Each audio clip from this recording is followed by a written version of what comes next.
Terima kasih karena sudah nonton video ini. Bagi yang belum subscribe channel ini silahkan subscribe, karena subscribe itu gratis bro. Dan jangan lupa juga untuk mengklik gambar loncengnya, supaya kalau saya upload video baru kalian akan dapat notifikasinya.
Kalau beliau hadir itu menunjukkan bahwa memang beliau adalah sahabat sejati dan pengatur sejati. Terima kasih masuk. Dan rektor yang kami banggakan, ada yang saya mohon maaf hadir, saya sempat melupakan sahabat atasan saya, Bapak Dr. Safarudin PBSI. Beliau adalah dekan Edi Yahya Bone, salah satu dosen terbaik Bone, dan saat ini sementara menunggu gelar profesornya dalam program percepatan guru besar Kementerian Agama. Selanjutnya perkenalkan saya minta maaf tidak bisa menyebutkan satu persatu, yang pasti semua yang hadir di situ adalah orang-orang penting dalam hidup saya. Selanjutnya saya mau menyampaikan isi disertasi saya. Saya mulai dengan yang latar belakang.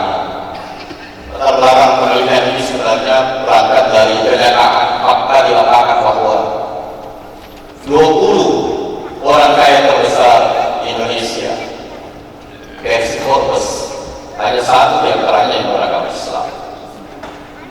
Itu fakta. Fakta lain adalah ternyata jumlah pencari kerja di Kabupaten Bone tahun 2017, data yang kami ambil itu masih ada sekitar 1.800 pencari kerja. Data lain kita juga menemukan bahwa ternyata kontribusi terbesar PDB Kabupaten Bone itu adalah sektor pertanian. Tapi data statistik tahun 2018 itu menunjukkan perusahaan di bidang pertanian hanya 3 buah di Kabupaten Bone. Dan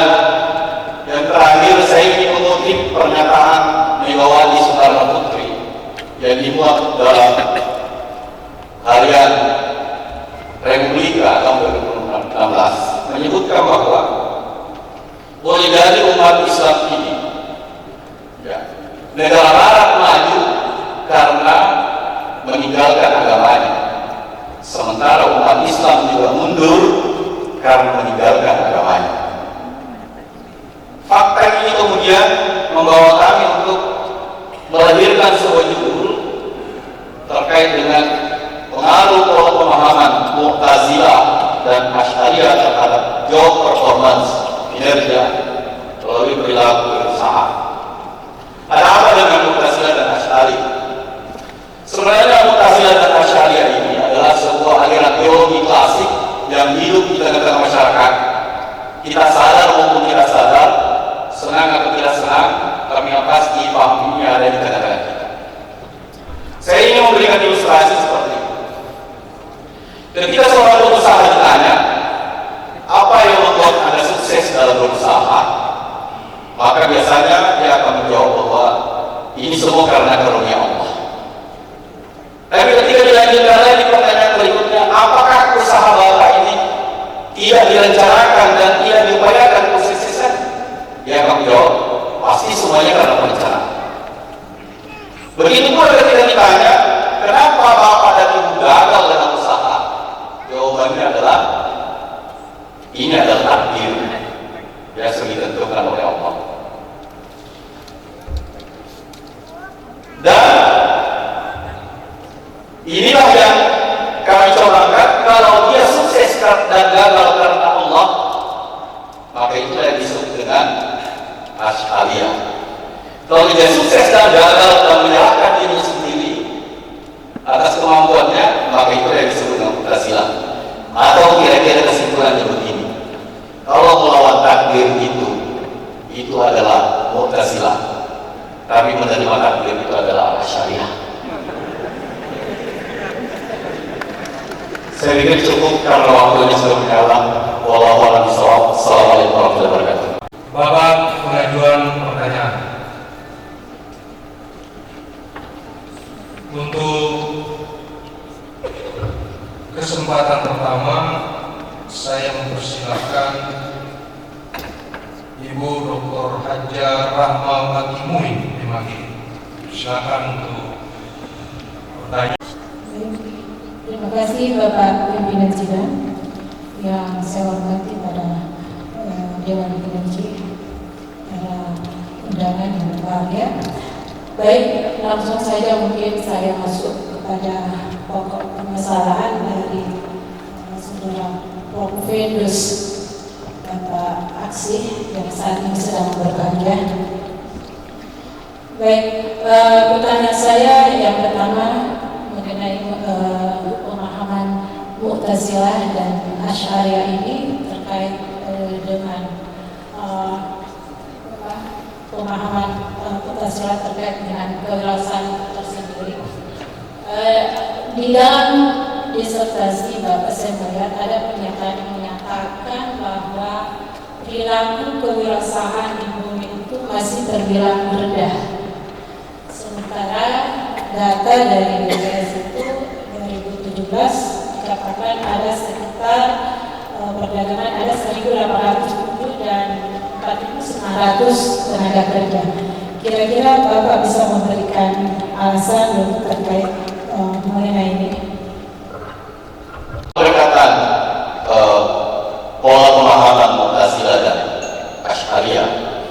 Sebelumnya saya luruskan dulu bahwa yang kami maksudkan di sini adalah pola pemahaman, bukan penganut. Jadi tidak ada penganut Asy'ariyah atau tidak ada penganut Mu'tazilah yang sebenarnya ada di bawah. Makanya kami menyebutnya sebagai pola pemahaman. Nah, kalau dalam perspektif ini kita bisa melihat bahwa ada kecenderungan kita untuk ketika gagal dalam sebuah usaha, tiba-tiba kita menyatakan bahwa saya gagal berusaha karena ini adalah takdir.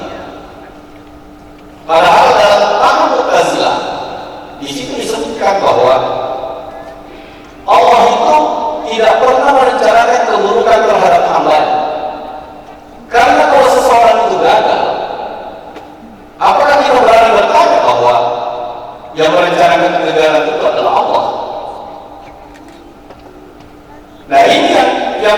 dan itu yang kemudian mematikan semangat kewirausahaan kita.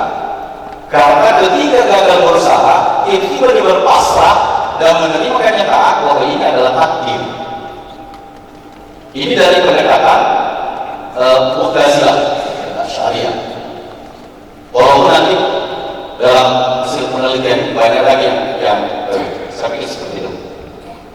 Apa kira-kira yang menjadi kontribusi dari pemahaman Mu'tazilah ini dan juga Asy'ariyah terhadap pengembangan kewirausahaan di Kabupaten Bone itu sendiri?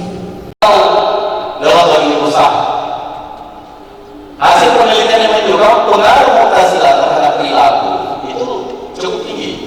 Bahkan ada kecenderungan bahwa pengusaha muslim kita itu lebih berpaham Mu'tazilah dalam berwirausaha. Artinya, mengabaikan unsur-unsur yang sifatnya gaib, yang sifatnya di luar dari kemampuan diri kita. Itu yang kami temukan.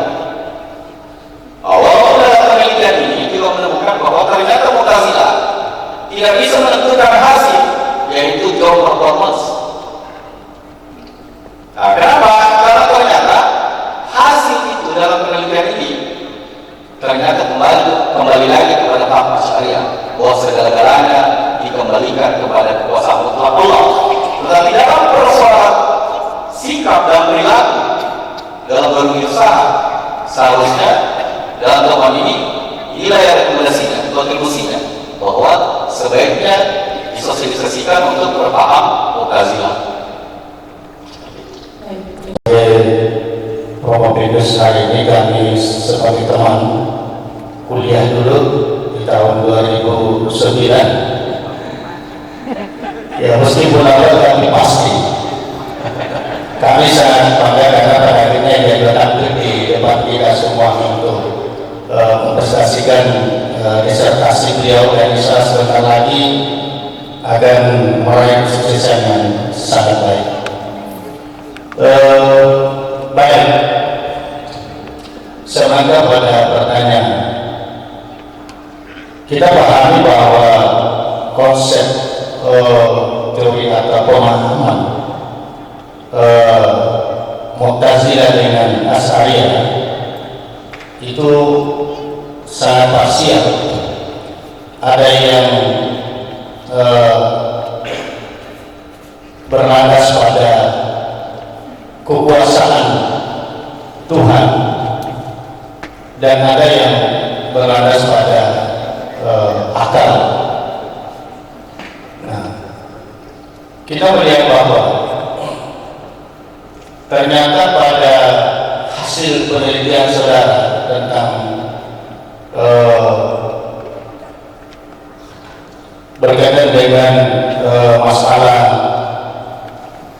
pengaruh pola pemahaman Mu'tazilah dan Asy'ariyah terhadap performance melalui perilaku kewirausahaan, menunjukkan bahwa justru di Bone itu kita banyak memahami bahwa pemahaman mereka lebih cenderung pada Asy'ariyah. Tapi ternyata hasil penelitian Anda justru dalam konteks kewirausahaan dan bisnis ini itu lebih cenderung atau lebih dominan terhadap pemahaman Mu'tazilah. Nah, pertanyaan selanjutnya, kira-kira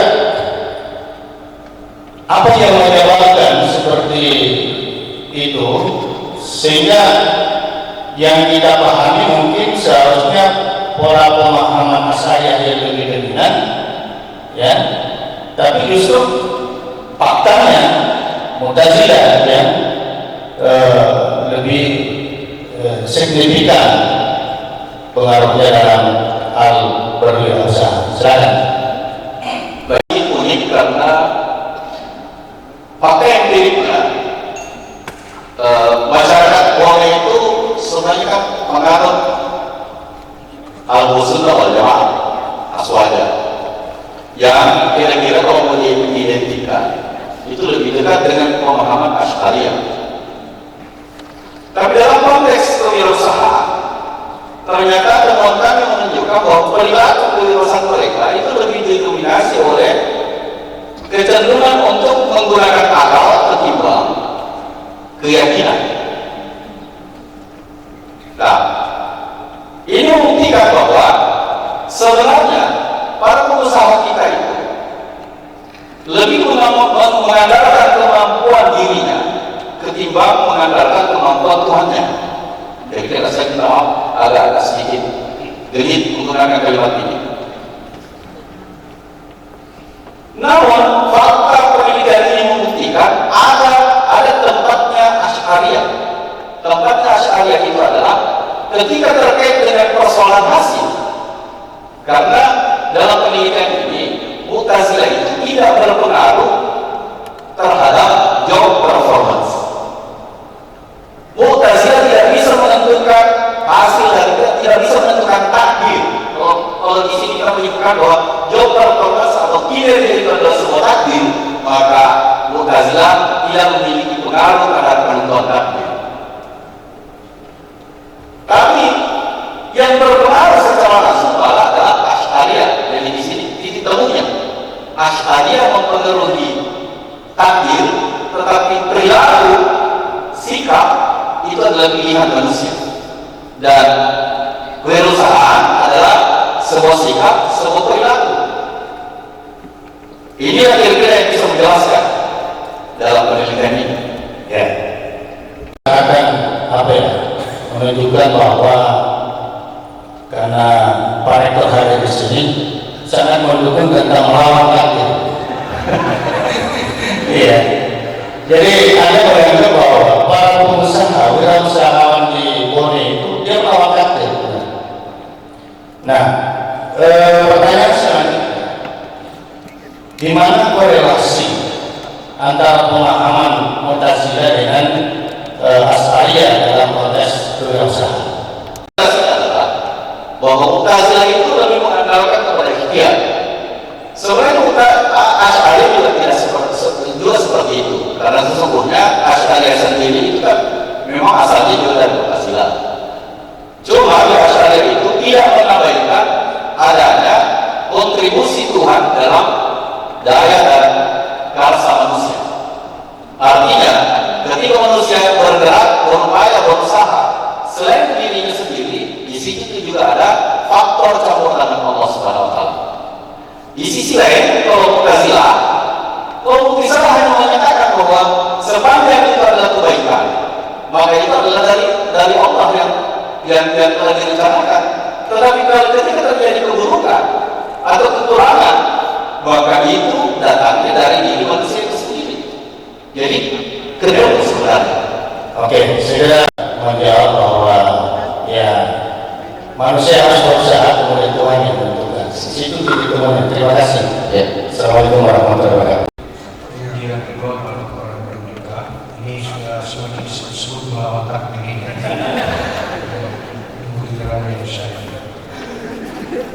Baik, penguji ketiga kami persilakan Bapak Profesor Dr.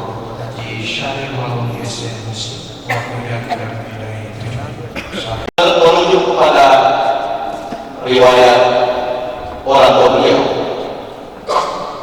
sebenarnya Haji Kalla itu juga melawan takdir. Kalau kita menggunakan terminologi, maka saya berani mengatakan bahwa Yusuf Kalla juga Mu'tazilah dalam usaha. Walaupun kesehariannya kita sangat tahu betul bahwa sesungguhnya dia sangat Asy'ariyah. Tapi dalam berusaha, beliau tidak mencampur adukan antara agama dan usaha. Saya minta maaf, itu versi pribadi. Oke, terima kasih. Kemudian versi Anda. Baik, selanjutnya saya ingin memperoleh penjelasan lebih jauh dari saudara Muhammad Idrus. Sekiranya pengaruh pola pemahaman Mu'tazilah maupun Asy'ariyah itu langsung menentukan job performance seperti apa Bapak? Menunjukkan bahwa kalau job performance itu mau menghasilkan job performance, rekomendasinya adalah perbanyak doa. Karena penelitian menunjukkan bahwa ternyata hasilnya ternyata Asy'ariyah lebih besar pengaruhnya. Nah, kekurangan umat Islam ini usaha terlalu banyak, doa yang kurang. Padahal penelitian ini merekomendasikan bahwa setelah berusaha maksimalkan seluruh usaha, maka yang harus dimaksimalkan semaksimal mungkinnya adalah doa. Karena dalam Asy'ariyah dipahami bahwa kekuasaan mutlak itu sebelumnya ada di tangan Allah. Sampai mutlaknya kekuasaan Allah Subhanahu wa taala oleh Asy'ariyah disebutkan orang kafir bisa saja masuk surga dan orang mukmin bisa saja masuk neraka. Karena itu adalah sifat mutlak Allah Subhanahu wa taala. Apalagi kalau persoalan urusan keberhasilan usaha, maka bisa saja Allah berubah tidak sesuai dengan apa yang direncanakan. Begitu juga sebaliknya. Seperti itu. Jawaban dari saudara ini sudah keempat kalinya kami uji, dan sampai sekarang tentu jawabannya itu memuaskan, dan itu menunjukkan bahwa saudara aksi Hamzah Nasrullah Adena sebagai seorang sahabat. Terima kasih. Assalamualaikum warahmatullahi wabarakatuh. Ini saya mulai galau karena pertanyaan Pak Prof. Syarif sudah tanyakan. Kenapa Pak Prof mengambil pertanyaan saya? Terima kasih. Selanjutnya penguji keempat, penguji eksternal. Bapak Dr. Syaban bin Hasan, SGMSI. Sebagai penguji eksternal, saya memberi bonus waktu 3 menit tambahan dari 7 menit. Jadi, Di dunia akademik. Karena itu satu saya sarankan setelah nanti ujian promosi dan dijilid dengan baik-baik, kalau nanti diterbitkan atau dipublish paling tidak di jurnal Q2. Di jurnal Q2 itu khusus ekonomi Islam, itu ada namanya Jurnal Islamic Marketing yang diterbitkan oleh orang. Kemudian trend fokus SDR-nya itu 0,312 bisa dipakai kurusan. Paling tidak misalnya begini, kalau saya sarankan, akhir-akhir ini saya banyak membaca tulisan dari Jurnal Islamic Marketing yang diterbitkan oleh orang. Turunan dari sini misalnya, kalau saya boleh sarankan, The Business Muslim Entrepreneurship Behavior Evidence from Indonesia. Itu saran yang pertama. Kemudian saran yang kedua, sebenarnya sudah lama saya tambahkan. Saya masih ingat waktu launching pertama bukunya Profesor Berman dari Prancis. Agama yang ada di Obatobone, sebagaimana yang saya sebutkan, mana di antara golongan tersebut yang paling kaya dan memiliki banyak wirausaha. Cenderungan pemahaman mereka itu adalah Asy'ariyah, walaupun dalam perilaku itu belum tentu. Baik. Dalam level usaha mikro, kecil,